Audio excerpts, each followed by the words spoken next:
que me conocía. Porque tienes...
Aceptar.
Muy buenas noches, les saluda Lorena, asesora de Consultoría Internacional Pública Privada CIP. Agradezco la participación a cada uno de ustedes al curso de manejo de fauna silvestre, que estará a cargo del ingeniero Diego Silva desde Perú. Para el buen desarrollo de esta ponencia les dejo algunas recomendaciones. Por favor, mantener su micrófono y cámara apagada, a menos que el ponente solicite su participación. Asimismo, si tienen dudas o consultas sobre la clase, lo podrán realizar al finalizar la ponencia. Buenas noches, ingeniero Diego Silva. Le doy paso a su ponencia.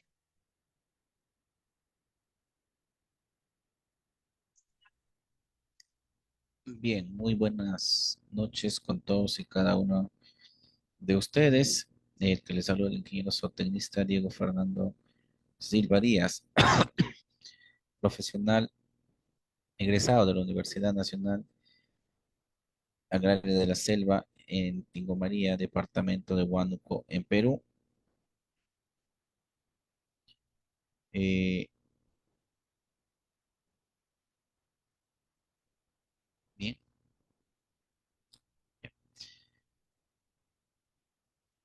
primer lugar, quiero agradecer en esta noche a Capacitación Internacional Público y Privado por la oportunidad que me brinda esta noche de poder compartir un poco de experiencias y conocimientos sobre el manejo de fauna silvestre, ¿no? Cuando nos referimos a fauna silvestre, ¿no? Nos estamos refiriendo de aquellos animales, ¿no? Estamos refiriendo a aquellos animalitos, ¿no? Se refiere a las especies animales que viven y se desarrollan en un entorno natural, sin la influencia directa o significativa de la actividad humana. Entonces, cuando hablamos de fauna silvestre, estamos hablando de aquellos animales que todavía se encuentran dentro de su hábitat natural, aquellos animales que siguen todavía teniendo un comportamiento primitivo, aquellos animales que no han sido domesticados y que por ende eh, todavía no tienen la, digamos, propiedad de poder compartir con nosotros de una manera mucho más frecuente. Entonces, bajo esa, digamos, percepción, trabajar con fauna silvestre no es nada fácil, porque al tener todavía el comportamiento primitivo, nosotros tenemos que tomar ciertas acciones y determinaciones que nos ayuden no solamente a protegernos a nosotros, sino también a proteger a ese animal, porque la intención hoy en día es hacer que tanto el animal como yo tengamos el mismo privilegio y el mismo derecho a la vida. Entonces, eso es lo que se tiene que tener en consideración cuando empecemos o iniciemos un manejo de estos animales, ¿no? Estas especies pueden llegar a habitar pueden llegar a tener una variedad de hábitats que pueden incluir bosques, selvas, desiertos, praderas, océanos y otros ecosistemas de manera natural.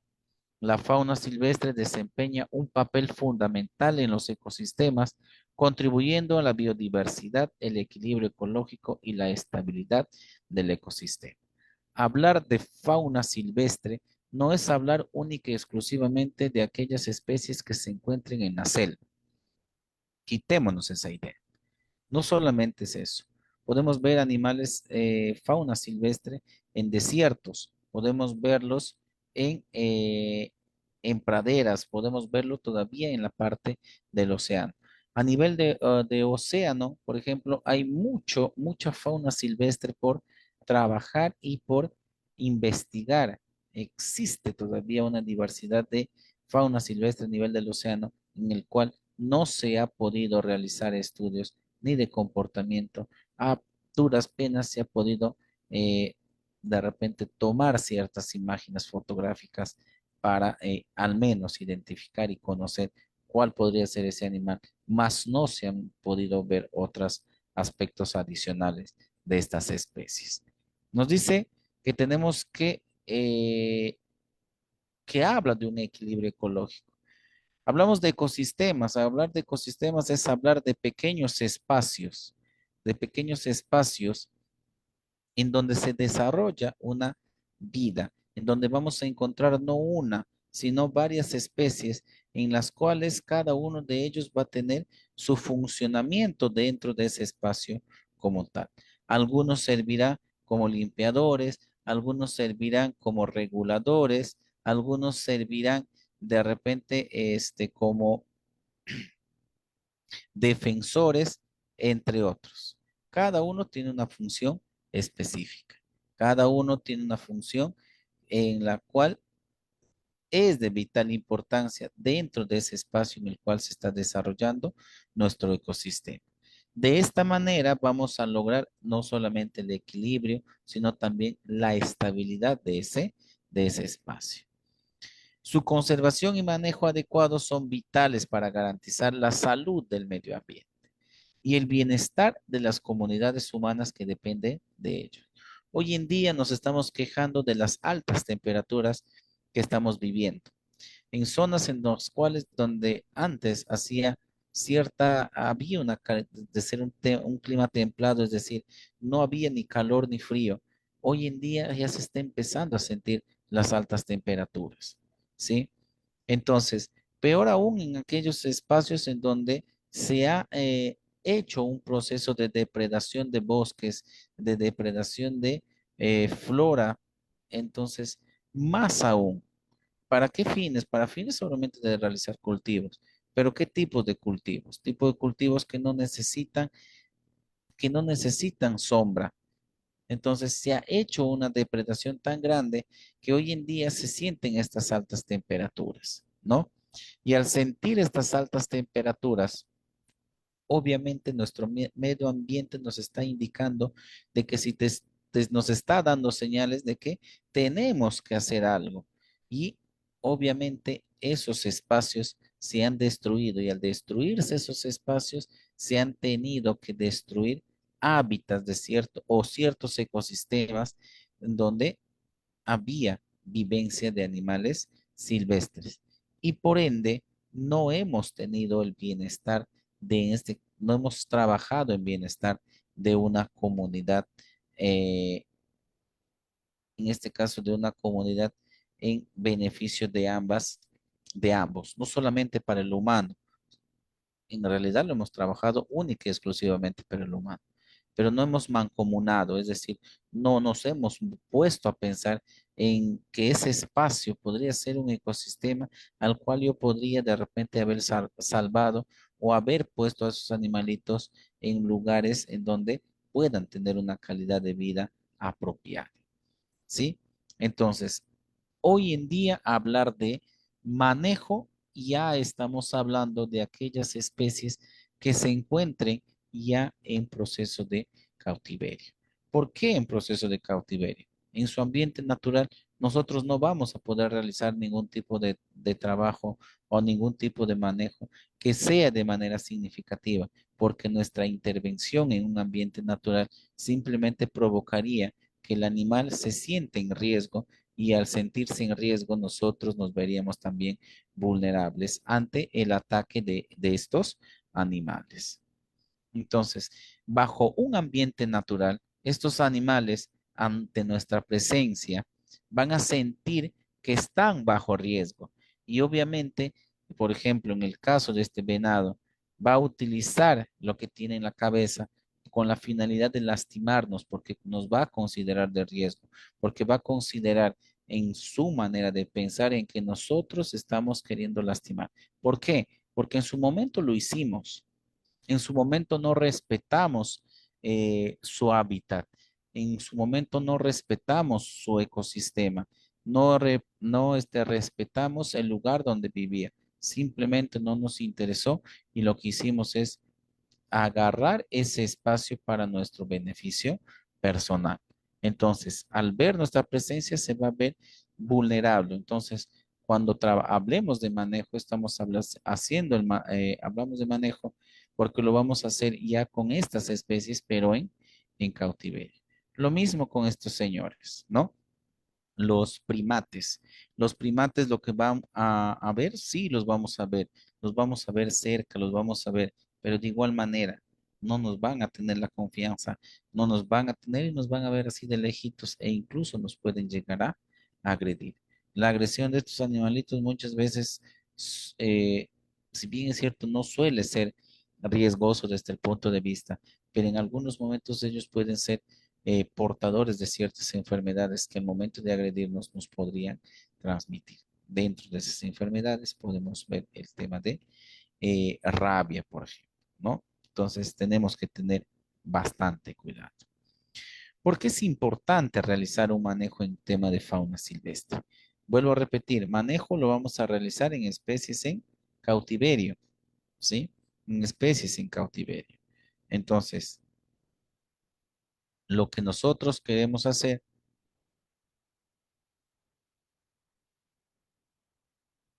lo que nosotros queremos hacer,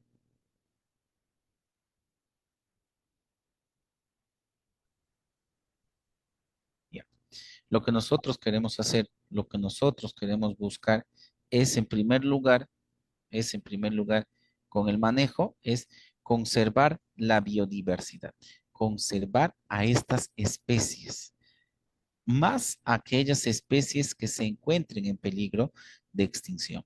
Nosotros lo que queremos buscar es de que la biodiversidad de la fauna silvestre se mantenga durante el tiempo, ¿sí?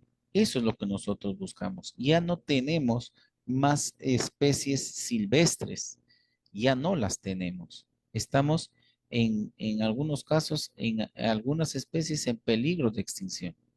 Entonces, lo que nosotros vamos a buscar, si trabajamos de repente dentro de su ambiente natural, es trabajar en la parte reproductiva. Hacer algún tipo de manejo. ¿Para qué? Para que estos animalitos en su hábitat natural puedan reproducirse de una manera más rápida y hacer una repoblación de esos espacios y evitar de que esa especie se pierda. A nivel de cautiverio, de igual manera, pero obviamente vamos a hacer que el animal se adapte al cautiverio para empezar sus procesos de reproducción y de esta manera poder tener crías y que esas crías vayan o entren en un programa de repoblamiento de ecosistemas en los cuales ya no existe o hay poca presencia de esos animales. Preservación de ecosistemas equilibrados, lo que les decía. Trabajamos para una cosa y en realidad estamos trabajando no solo para una finalidad, la conservación, sino que también buscamos que ese espacio nuevamente se mantenga tal cual estuvo en un inicio, con la flora y fauna que pertenece a eso. Podemos seguir teniendo la flora, es decir, la alimentación, los árboles, los arbustos, lo que sea, pero también nos falta para estar equilibrados a nuestros animalitos. Y obviamente lo que vamos a hacer es con la conservación de la biodiversidad, con la conservación de las especies, empezarle a dar ese equilibrio a nuestros ecosistemas para de esta manera hacer que ese ecosistema vuelva a ser el de antes, empiece a funcionar como tal, empiece a hacer que ese microclima que en algún momento tenía sea transmisible hacia nosotros. Nosotros decimos, ¿qué nos interesa? ¿Está lejos? Sí, no, está lejos, no. Está cerca, ese microclima te puede transmitir. Vas a tener vientos, corrientes de vientos fríos que van a hacer de que eliminen al aire que está caliente, lo eliminen, lo expulsen hasta las zonas, hacia las zonas, de arriba y que se empiece a generar un proceso de condensación. Vas a tener mayor presencia de lluvias, vas a empezar a controlar tu espacio. Al tener lluvias, vas a bajar las temperaturas. Puedes llegar a controlar y empezar a tener temperaturas las cuales puedan ser aceptables a nosotros. Entonces, no es de que simplemente, no lo hago. No. Y en cautiverio lo que buscamos obviamente es hacer de que estos animales se sientan como si estuviesen en su casa. ¿Y cómo lo vamos a hacer? Tratando en lo posible de imitar ese ecosistema. Puede servir también para procesos de recreación y temas turísticos sostenibles. Los zoológicos, las áreas protegidas pueden servir para temas de recreación. Llevar a un grupo de estudiantes y hacer ver, de hacer de que sea un proceso de concientización, que ellos vean cómo viven estos animales y cómo es ese espacio, cómo se siente ese espacio y en qué tanto nos puede afectar a nosotros, de manera positiva o de manera negativa. Entonces, concientizamos al estudiante, hacemos de que esos empiecen a cambiar el mundo, empiecen a evitar los problemas de contaminación. Y por otro lado, podemos hacer turismo. Imagínate ir en Perú, un Parque Las Leyendas, sí, es muy bonito, pero ¿qué sucede? No está tan adaptada a la realidad de cada uno de esos animales. Pero ¿qué tal si me voy a un centro de rescate? ¿No? Me voy a un centro de rescate, los animalitos tienen un área definida, los animalitos, digamos que tienen un cerco perimétrico que les permita andar, pero al mismo tiempo proteger a los turistas. ¿Se puede hacer eso? Sí. ¿Hay lugares? Por supuesto que sí los hay, ¿no? Y finalmente realizar procesos de investigación. El comportamiento de las especies, el tema genético de las especies de fauna silvestre todavía no se ha podido determinar. En algunos casos ni siquiera se ha determinado el número de cromosomas que pueden tener. Entonces, son materia de investigación para fines que más adelante nos puedan servir para corregir de repente ciertos aspectos genéticos o de repente determinar o quitar ciertos factores que puedan ser, por ejemplo, la transmisión de enfermedades. Entonces, cuando ya hablamos de manejo, cuando ya hablamos de manejo,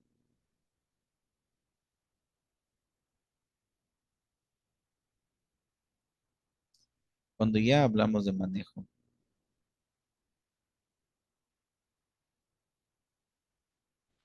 cuando ya hablamos de manejo, estamos hablando de que tenemos que tener no solamente la equipación, sino también la, la protección. Tenemos que tener guantes, utilizar botas, el equipo que nos permita sostener, eh, asegurar para evitar problemas. Acuérdense que este animalito puede llegar a ser muy dócil, pero por más pequeño que sea, tiene una fuerza mandibular muy grande que tranquilamente nos puede desgarrar cualquier parte de nuestro cuerpo.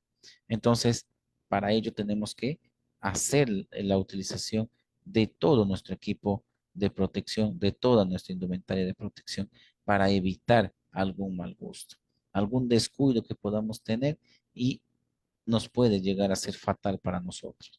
Entonces, eso es fundamental, ¿no? Y cuando hablamos de manejo, hablamos de no solo de hacerlo de la manera con la utilización sino que también veamos el bienestar de nuestros animalitos. Es decir, sí podemos utilizar, pero tampoco vamos a hacer un uso desmedido de la fuerza para lastimar a nuestro animal, sino que la intención de nuestros equipos, de nuestros sistemas de seguridad, es con la intención solamente de maniatar a nuestro animalito y no lastimarlo. Tengamos en cuenta que el bienestar animal es hoy en día un beneficio que tienen nuestros animalitos, tanto de fauna silvestre como de animales domésticos. Qué desafíos vamos a tener en el tema de manejo de la fauna silvestre? Hay desafíos, claro que sí.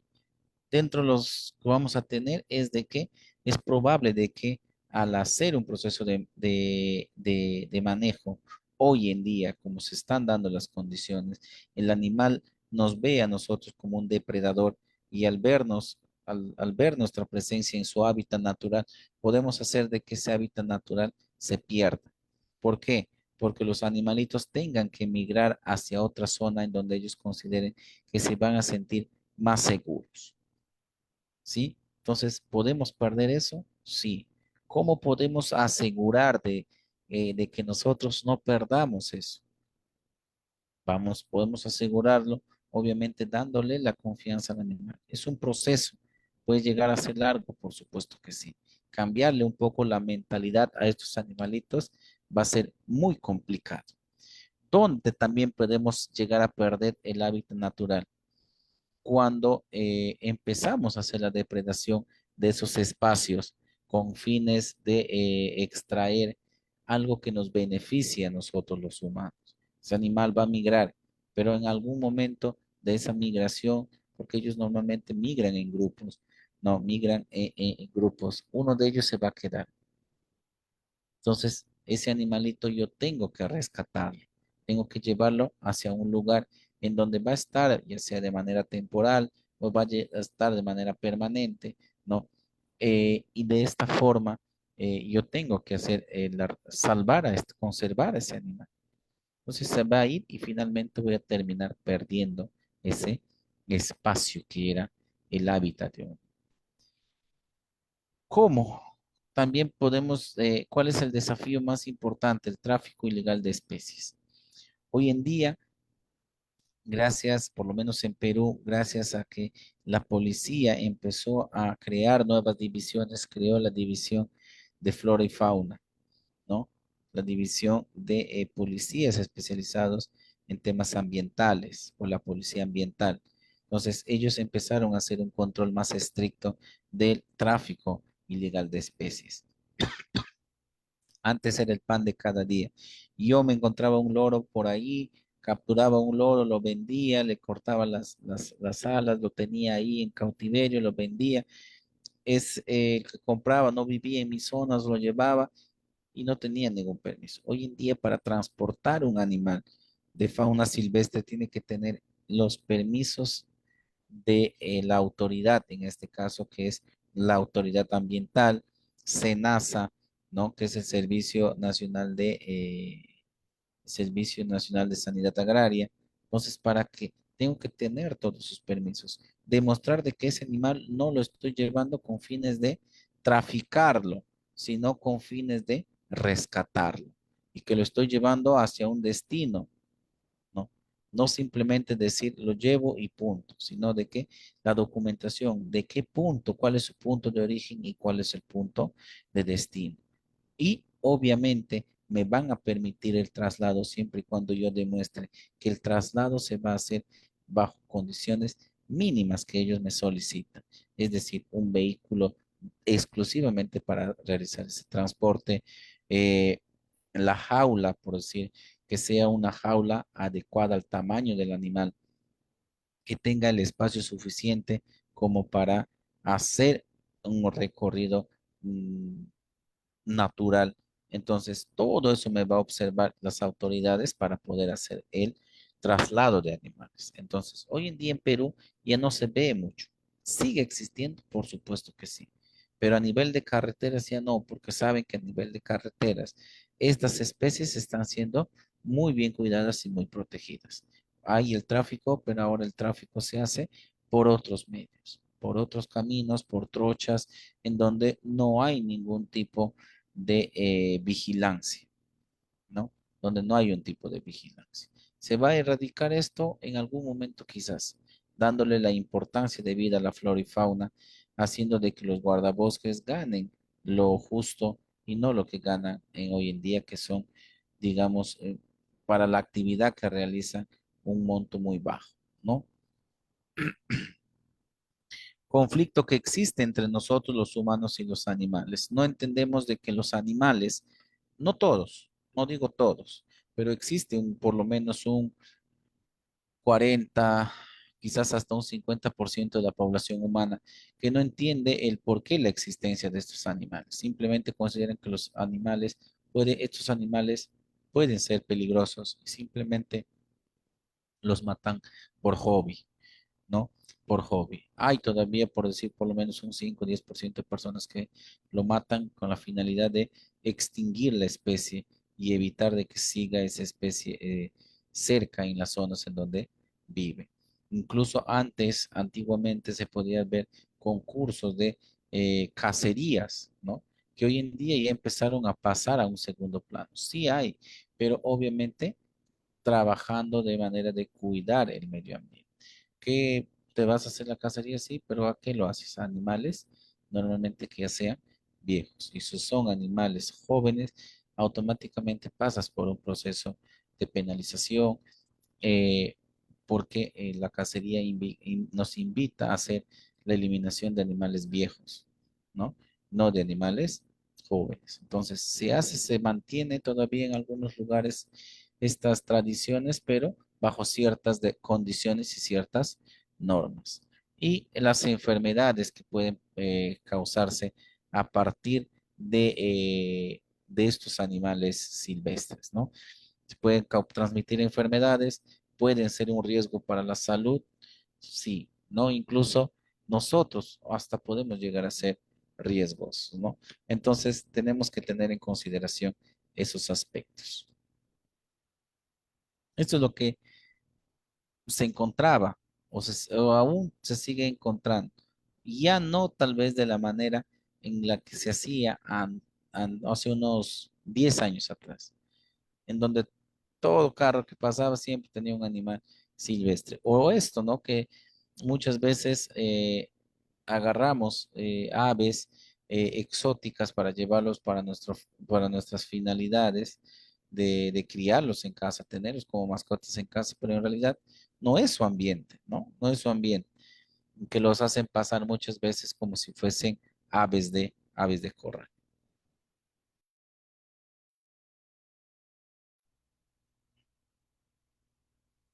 Queriendo sorprender, obviamente, en este caso, a las autoridades, ¿no? Queriendo sorprender a las autoridades. Entonces, imagínense, estos pobres animalitos están ahí, como lo pueden ver, están en proceso de muda.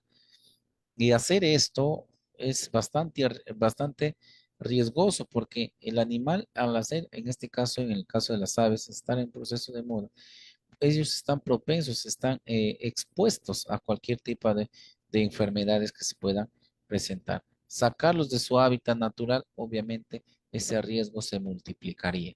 Estos animales sí podrían tranquilamente ni llegarían a su lugar de destino. Entonces, eso es lo que no tenemos en consideración. Esta foto es de hace 6 años aproximadamente, ¿no? Qué estrategias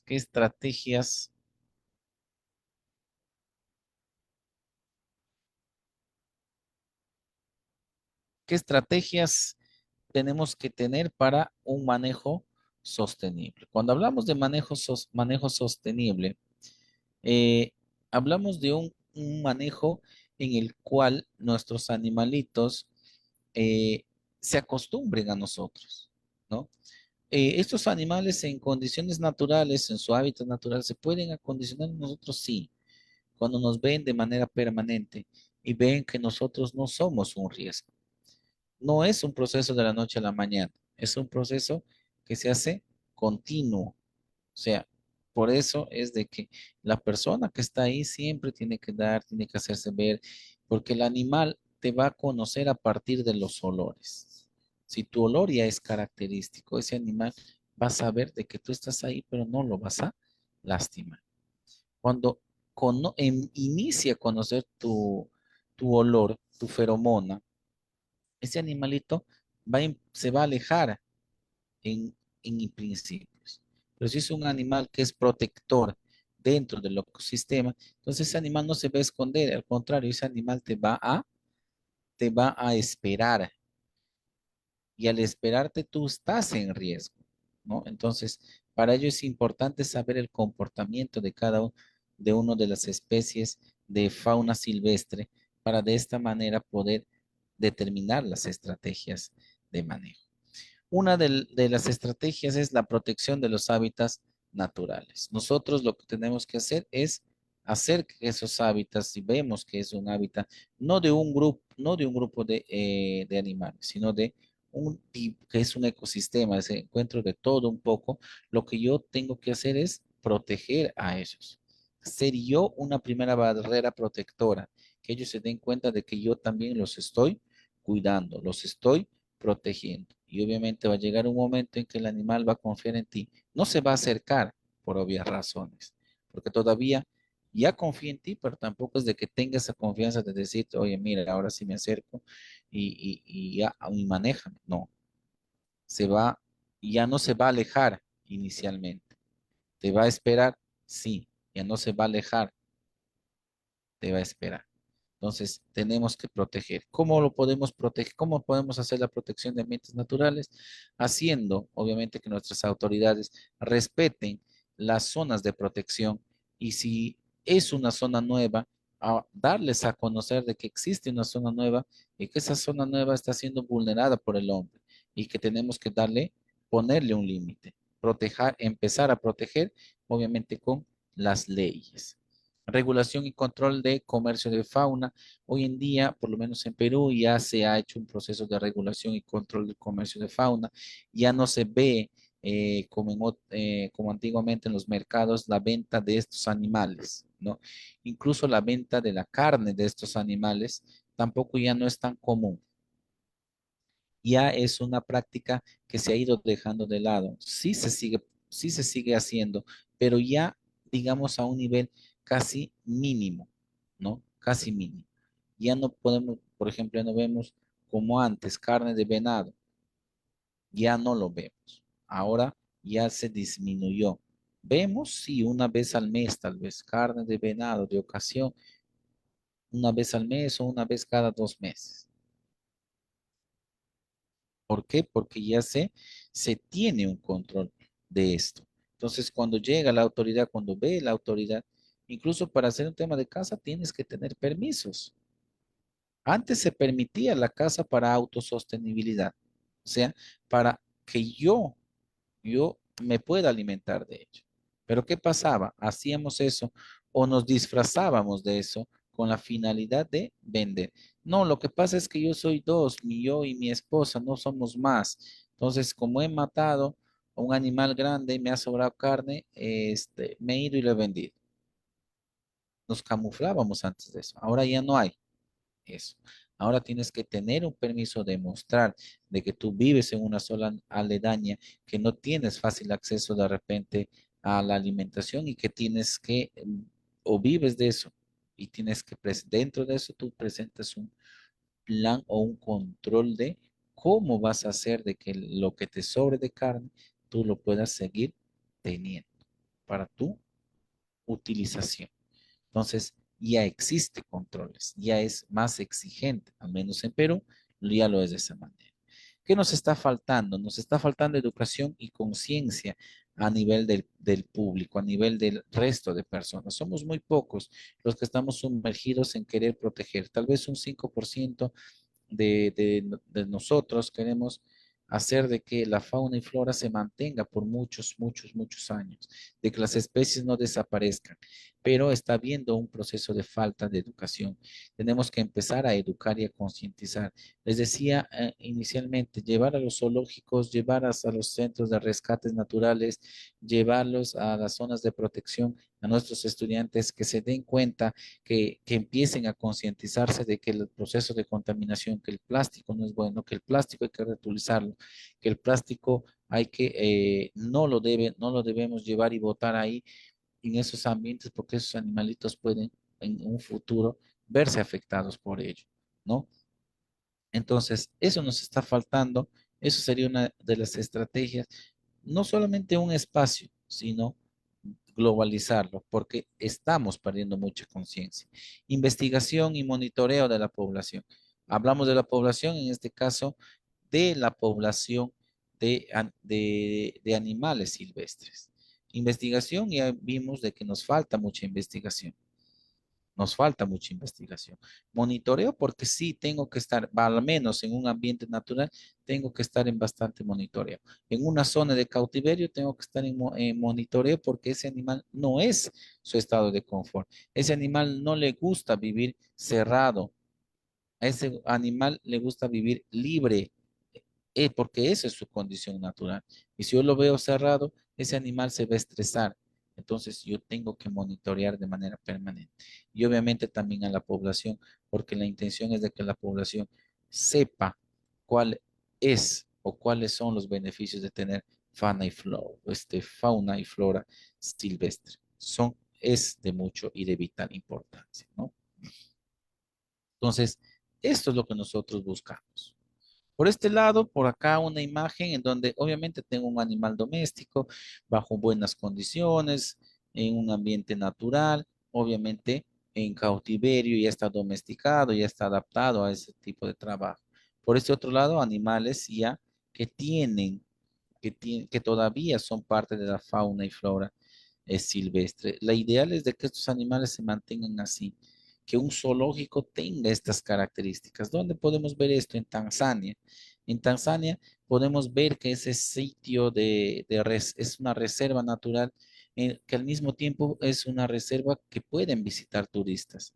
Puedes ver a los animales en su hábitat natural a cierta distancia para que no te agredan, obviamente. Los vehículos están preparados para eh, ante una agresión, el turista no se sienta vulnerable, no esté en riesgo.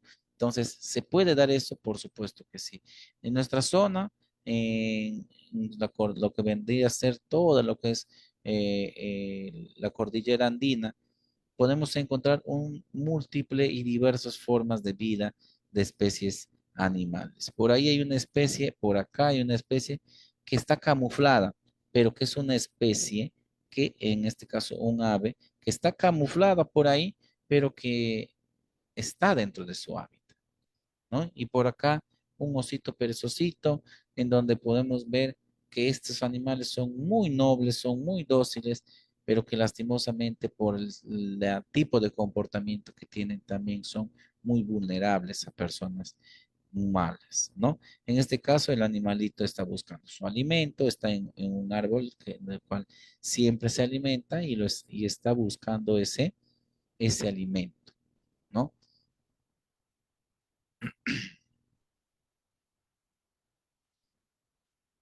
Cuando hablamos de ética y el manejo de flora y fauna, nosotros tenemos que tener en cuenta lo siguiente, el respeto a la vida y el bienestar del animal.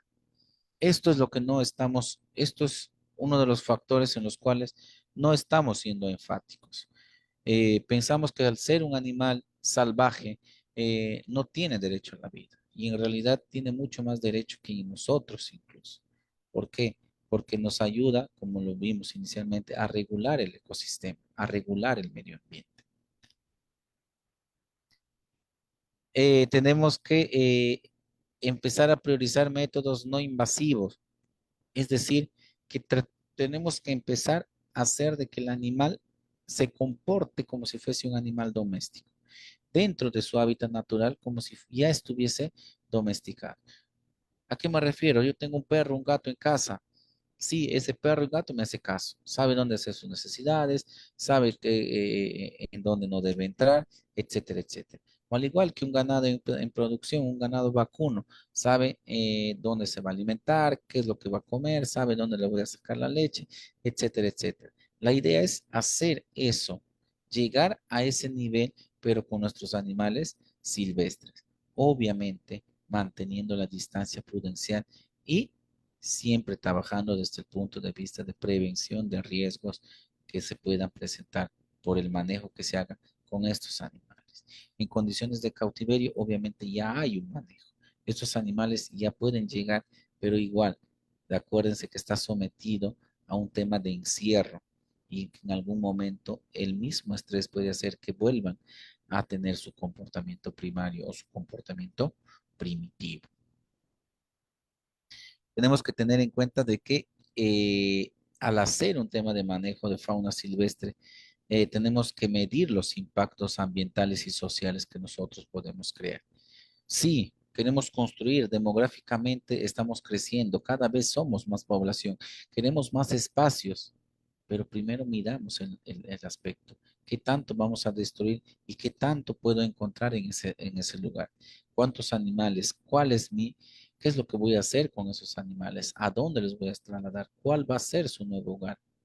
O de repente incluye que esa zona tenga un bosque de protección en los cuales esos animales van a estar y obviamente yo los voy a tener que hacer un manejo para evitar de que haya un contacto peligroso con nosotros, ¿sí?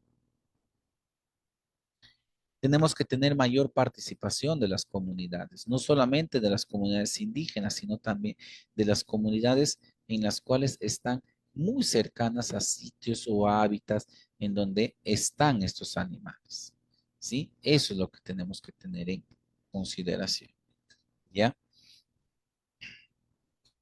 Entonces, este animal está en su hábitat y yo tengo que respetar ello. Así como si está cerca a mí, este animalito me va a respetar. ¿Qué va a pasar? Es como nosotros, cada uno tiene su espacio, cada uno respeta ese espacio. Lo mismo sucedería con estos animalitos. ¿Podemos llegar a estos extremos? Sí.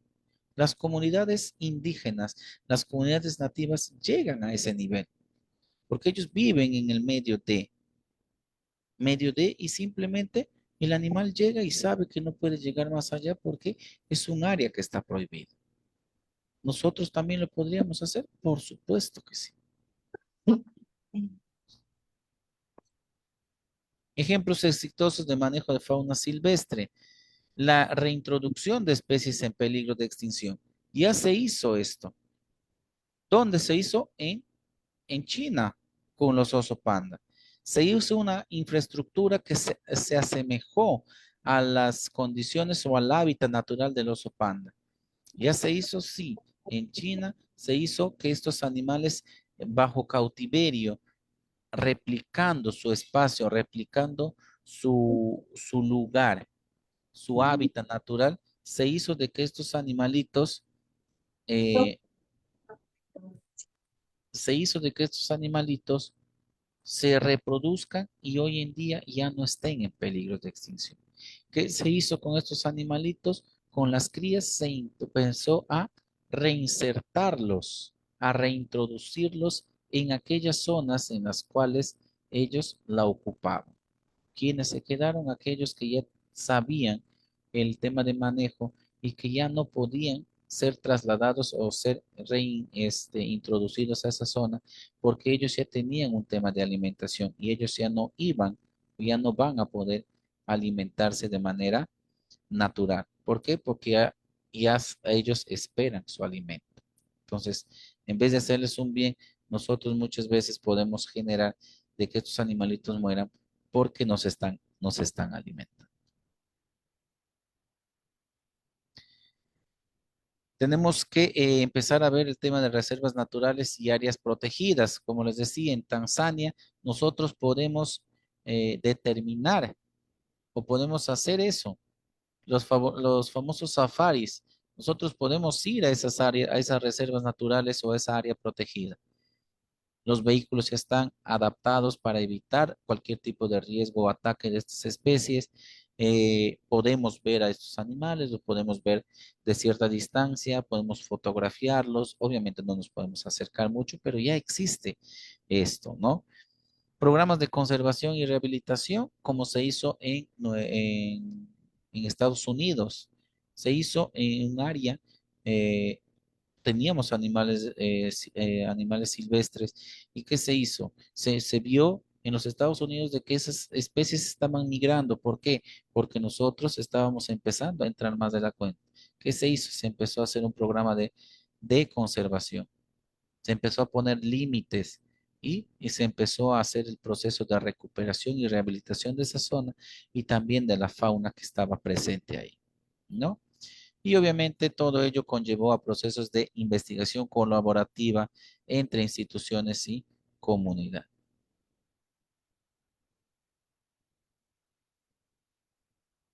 ¿Ya? Muy bien. ¿Qué más? O sea, la idea es esta, ¿no? Que estos animalitos vuelvan a su hábitat natural, que retornen a su hábitat natural. Y ello lo vamos a conseguir haciendo un trabajo sostenible.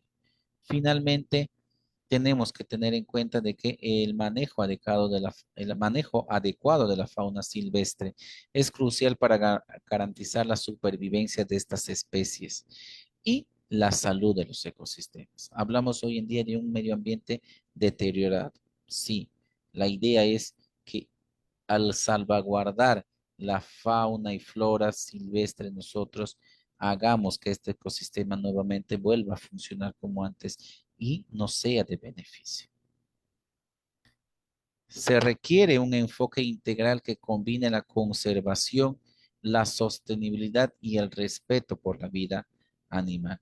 No estamos siendo conscientes con nuestros animales silvestres. Simplemente al pensar que son animales salvajes, pensamos de que estamos en todo el derecho de matar a estos animalitos. Y en verdad tenemos que respetar la vida, porque así como ellos de repente actúan eh, de una manera primitiva, no porque ellos lo deseen, sino porque para ellos es un mecanismo de defensa. Nosotros somos seres pensantes, seres que razonamos, y obviamente ellos no tienen ese poder.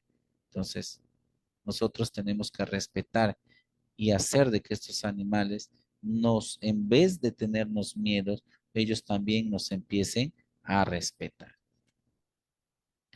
Y por último, la colaboración entre los gobiernos, organizaciones ambientales. Creo que esto hoy en día es un factor en las cuales muchos gobiernos están flaqueando, el factor medioambiental. ¿Le dan? Sí, sabemos que lo que da votos es el cemento, lo que da votos son obras, pero creo que estos factores no se pueden descuidar, porque al final, hoy en día, más de uno está viviendo un tema de que no hay comida en algunas zonas del mundo.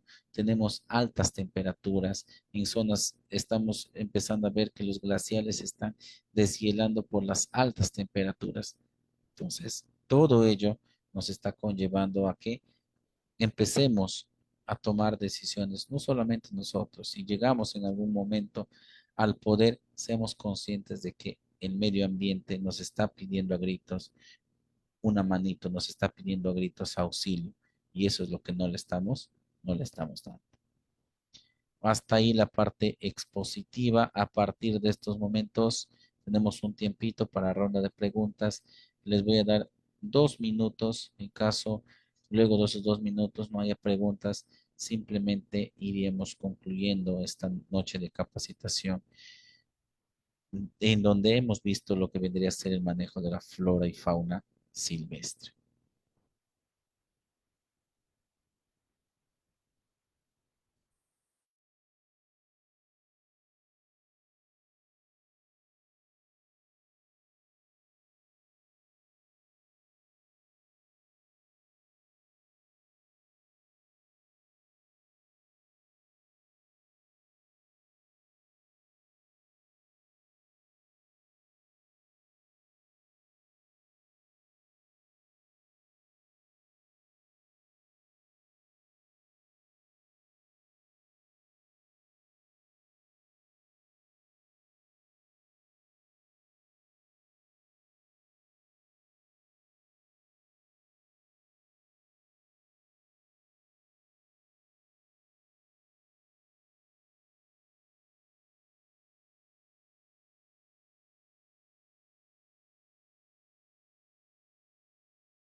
Si tienen dudas o consultas, pueden activar su audio y preguntar.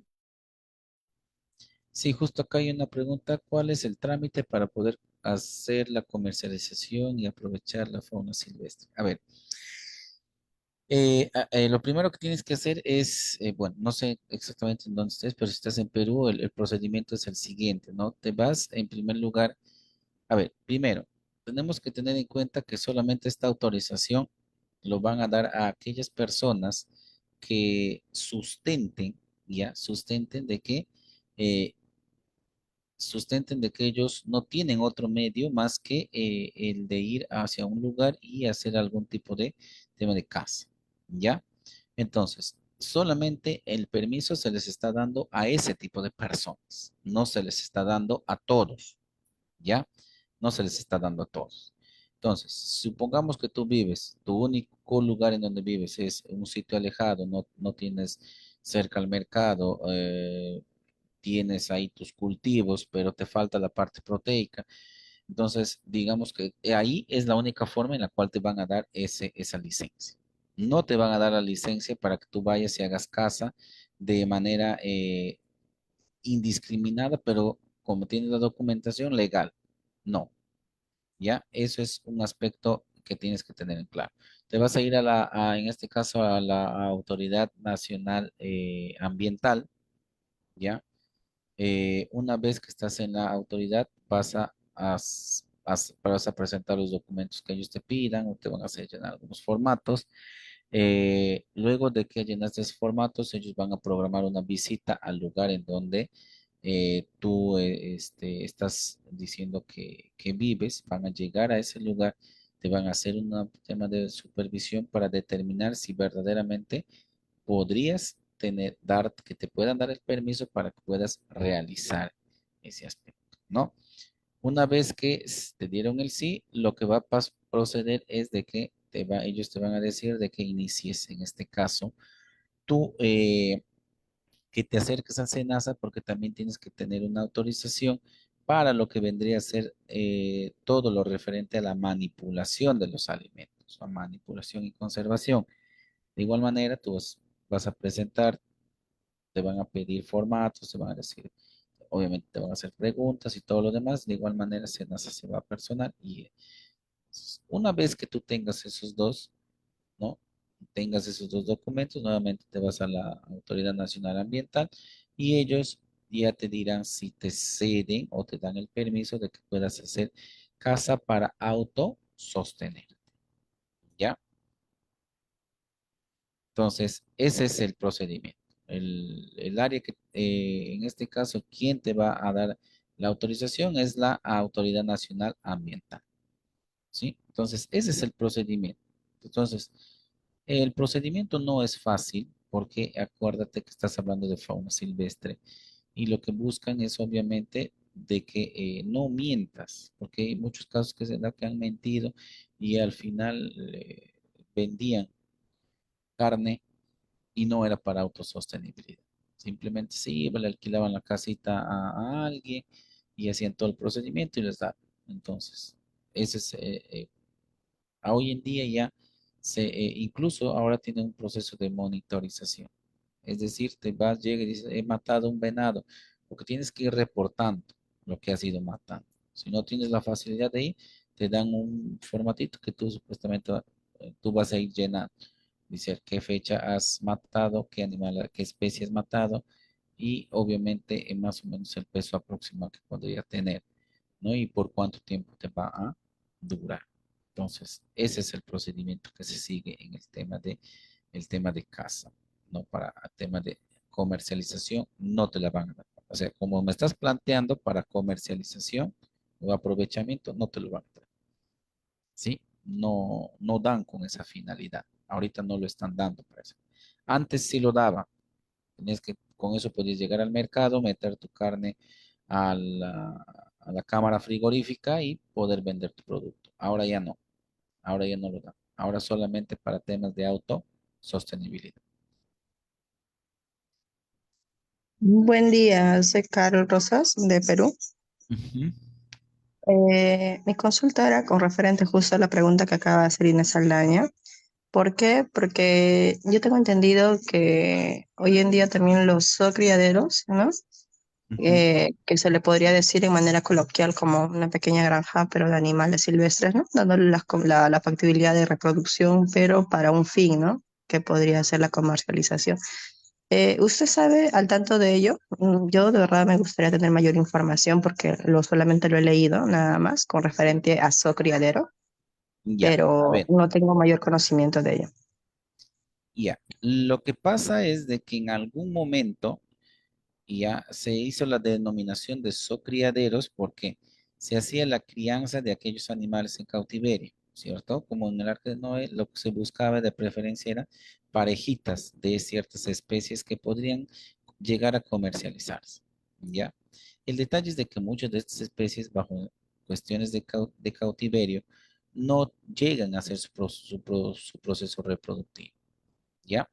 Entonces, si bien es cierto, los criaderos cumplen ciertas funciones, pero tienen límites. Muchas veces los criaderos no tienen el espacio, no tienen más espacio. Entonces, los espacios son muy limitados. Entonces, no se puede llegar.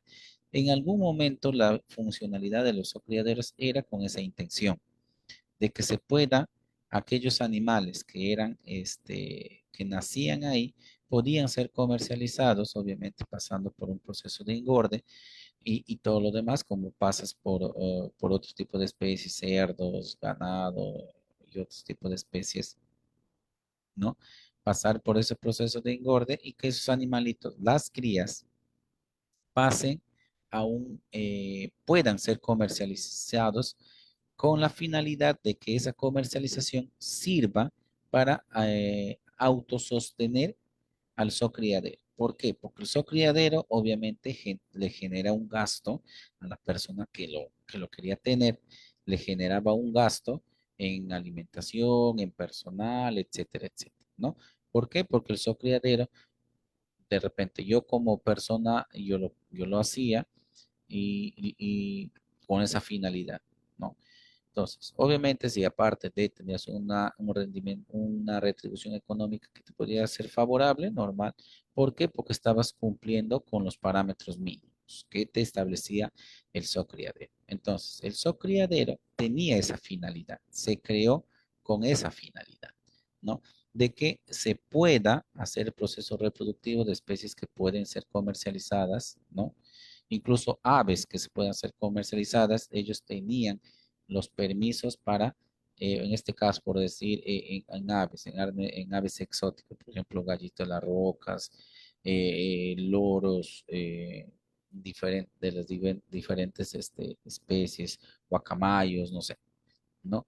Si, si tú tenías, o sea, demostrabas de que tú podías tener esa autosostenibilidad, tú los podías criar, pero bajo qué condición, perdón, tú los podías vender, pero bajo qué condición de que tú tenías que ir a hacer el monitoreo, en dónde va a vivir, cómo va a vivir, de qué le vas a dar de comer. Entonces, esa era la intención de los criaderos. Pero como te decía, los criaderos no han tenido, digamos, la respuesta en cuanto al tema reproductivo de algunas especies, ¿sí? Uno, por el tema de los espacios. En algunas especies, el proceso en este caso, lo que vendría a ser el cortejo, el tema reproductivo, el espacio que utilizan es un espacio amplio. Entonces los criaderos no tenían esa característica. Entonces al verse limitados, ellos también como que su tema endocrinólogo se veía también limitado y no se podía hacer la secreción de ciertas hormonas, ¿no? Como si ha habido especies, pero obviamente no se podía darle autosostenibilidad. Los criaderos en tal caso no se podían autosostener porque la idea era de que lo que se producía ahí, por eso el nombre, ¿no? Se producía ahí, se podía vender para, obviamente, poder solventar los gastos del criadero. Muchos criaderos tuvieron que cerrar por factores de que no se veía un tema de autosostenibilidad. Ese ha sido el detalle con el tema de los criaderos. Entiendo. No sé si está bien que yo le consulte esto porque sinceramente yo trabajo para la Autoridad Regional Ambiental, el Ujú, ARA, Tocache, en la sede de Tocache, departamento San Martín, acá en Perú. Una de las problemáticas más grandes que tenemos en esta, por así decir, en esta provincia ujú. es lo siguiente, ¿no? Sabemos que acá la parte de la selva, pues los peruanos nos, por así decir, es parte de costumbres, quizás comer animales, ¿no? Silvestres, en este caso los mamíferos más que todo, ticuro, majás, el añuje, el armadillo también, ¿no? Y por ello es que le preguntaba esto, porque una de las problemáticas más grandes es la ilegalidad, ¿no? No sabemos que cazan ilegalmente, que lo venden ilegalmente, y en este caso, pues nosotros, así como procedemos a decomisar, en este caso, el subproducto de fauna silvestre, también queríamos ver la manera de cómo podemos dar alternativas, ¿no? A este tipo de personas, porque no son muchas, pero sí son algunas que se dedican a este tipo de comercio, pero por el momento se puede decir ilegal.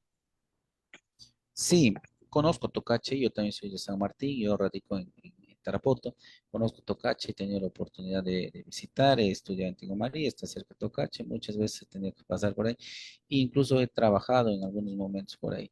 Efectivamente, no solamente es el problema a nivel de Tocache, el problema es a nivel nacional en realidad, ¿no? Yo sé que la Autoridad Nacional Ambiental tiene tiene muchas propuestas, ¿no? Tiene muchas propuestas en cuanto al tema de protección de fauna silvestre. Lamentablemente, las ideas muchas veces se quedan o se duermen en los escritorios que están más arriba porque ellos presentan a autoridades, a los congresistas, se acercan y muchas veces los congresistas no tienen la decisión o no simplemente ven que ese aspecto no les va a dejar ganar adeptos porque es un tema que en realidad para muchos peruanos es irrelevante. ¿no? Es un tema de conciencia en este caso. Efectivamente, el tema de la ilegalidad se sigue dando, pero ya no en la escala que antes se daba, ¿no? Porque antes tú te ibas a un mercado y era de todos los días ver lo que dices, carne de majás, carne de bicuro, carne de venado, carne de esto, carne del otro, de especies silvestres, ¿no? Hoy en día ya no se ve tanto, ¿no? Si lo ves de manera eventual en un mercado, ya no tan constante como ahora, ya no casi se ve.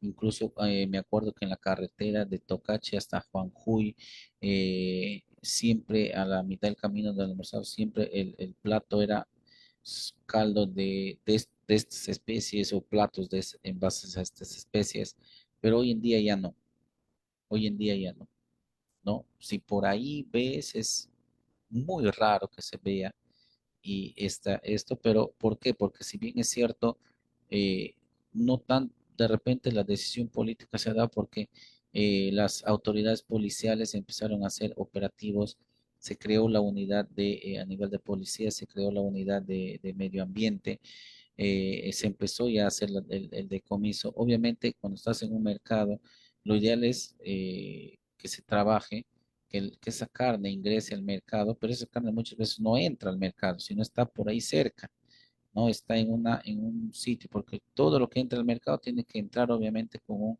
registro, ¿no? Un registro en donde, desde el beneficio, dónde se ha hecho el beneficio, si ha tenido todo el tema sanitario, obviamente en especies silvestres no se hace eso, pero no entran al mercado porque no tienen esa documentación, ¿no? Ahora, se supone que a nivel, como les decía, esto normalmente se da ahora, en algún momento se estaba dando para aprovechamiento, ¿no? Pero ¿qué pasaba? Que se estaba haciendo uso desmedido de esa autorización, ¿no? Mataban por matar, se suponía que les daban, digamos, puedes matar de esto, pero más o menos con estas características, no, mataban lo que encontraban. ¿Por qué? Porque tenían la autorización y con la autorización ellos ya decían, entonces se cortó, no se dio por un tiempo, ahora hasta donde tengo conocimiento se le da solamente a aquellas personas que sustenten, que hacen ese tema de matar esos animales para autosostenerse, más no para fines comerciales, ¿no?